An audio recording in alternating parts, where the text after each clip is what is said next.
Asri Obed berusia 54 tahun dan Yonata Arwan berusia 45 tahun yang merupakan warga sipil asal Toraja ditemukan dalam kondisi tidak bernyawa dan bersimbah darah di sekitar rumahnya di Yahukimo, Papua Pegunungan pada Minggu 7 Mei 2023. Kombes Faiza Ramadhani selaku Kepala Satgas Damai Charters mengungkapkan motif pembunuhan oleh kelompok kriminal bersenjata atau KKB tersebut.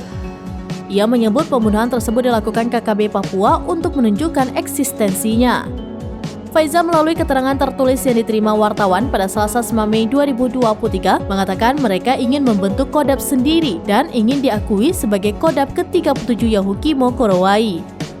Menurutnya, aksi keji itu dilakukan lantaran KKB menuding kedua korban sebagai aparat keamanan yang sedang menyamar. Meski begitu, polisi sedang melakukan pengejaran terhadap para pelaku. Ia menambahkan pihaknya sedang melakukan upaya pengejaran terhadap DPO tersebut dan juga kelompok KKB yang lain.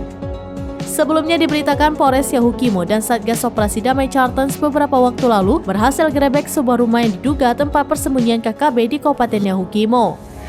Dalam penggerebekan itu, polisi berhasil mengamankan 9 orang dan 3 orang diantaranya telah ditetapkan sebagai tersangka pembunuhan 2 warga Toraja di Yahukimo.